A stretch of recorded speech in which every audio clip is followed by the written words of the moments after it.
Have you ever thought about owning your dream car? What is your dream car? Is it a Lamborghini, a Ferrari, a Mercedes, a Porsche, a McLaren? Well, all of these cars can be achieved, but let me tell you the steps as to how you can accomplish this.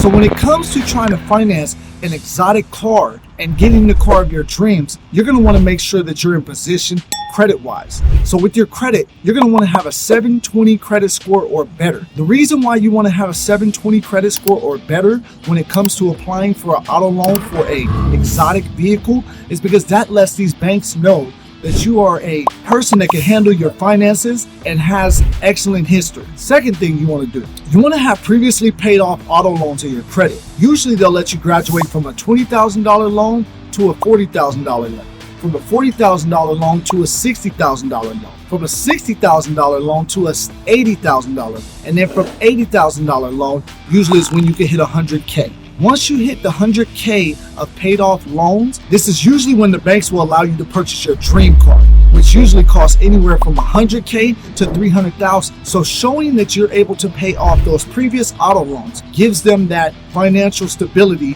to know that you're a person that is great with your finances and can pay for that next vehicle that you're requesting. You want to make sure that you make payments on those vehicles for at least 6 to 9 months before paying the vehicle off or trading the vehicle in. Doing this process will allow the banks to trust you more and see your great payment history on your credit. Now, once you accomplish both of these things, you have the 720 credit score, and now you have $100,000 worth of loans paid off already. You will want to make sure that your credit profile has no discrepancies. So you want to make sure your address is current, phone numbers are current, low to no inquiries on your credit profile, and everything that you can position yourself in the best way possible for that bank to approve you for this loan that you're asking for. Think about it. If you were a bank, what would you want to see from a customer to be able to approve them for a $100,000 loan or more? You're going to want to see they're a great person, that they do well with their finance. All of these things trigger those underwriters to say yes or no to your loan.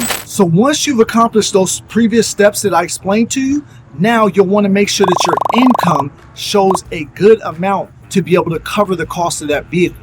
When it comes to being able to buy that exotic vehicle of your dreams, you want to make sure that your DTI is no more than 30%. So that means your debt to income ratio. So the banks are going to want to make sure that you don't have too high of debt if they are going to be giving you a loan of that size. In addition to those things, you'll want to make sure that your address that's on file with the credit bureau is an address that you have lived at for at least 2 years. The longer, the better. Banks like to see that you're a person that's grounded and that they know where to find you and that you have great history. So what other way to prove that? By having an address that's been on your profile for 8 to 10 years, 15 years, 20 years, longevity. That's the way to accomplish what you want to accomplish in this situation. Also, if you are self-employed, do not put self-employed on the applications if you can help it. You want to make sure that you put that you are employed by the company. Put yourself on payroll with your company. This gives you the credibility to have pay stubs.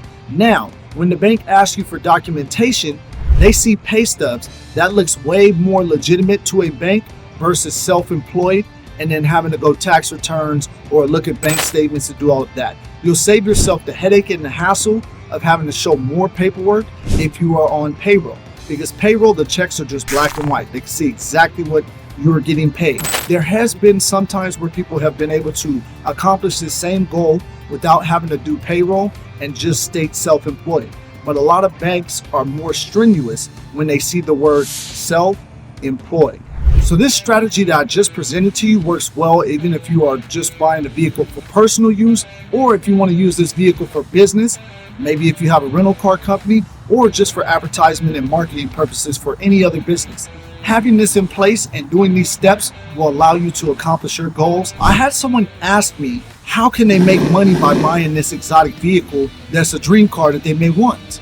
Well, simple answer to that is, I'm in the rental car business. Having a Lamborghini, a McLaren, a Porsche, Mercedes, high-end vehicles that people sought after, dream to drive, but may not have the funds to purchase, you can use that in your rental fleet. So when you do so, the payment that you may be paying on this vehicle may be approximately $2,500 a month. Now, look at it this way. If a vehicle of this caliber is a dream car to someone, how much would you be willing to pay per day to be able to rent this vehicle? $800, $1,200, $1,400, $1,600, maybe even $2,500. People will pay you daily rates to be able to drive this vehicle. So say even if we go on the safe side and we go $800 per day to be able to rent your Lamborghini or your McLaren or your Ferrari. In 4 days, that's $3,200 that you made, which covers your whole car payment.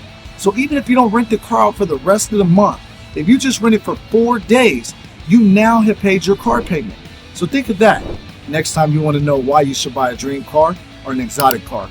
Like, comment, subscribe. Catch me on the next video. Check out some of my videos up here. I'll see you guys later. Enjoy.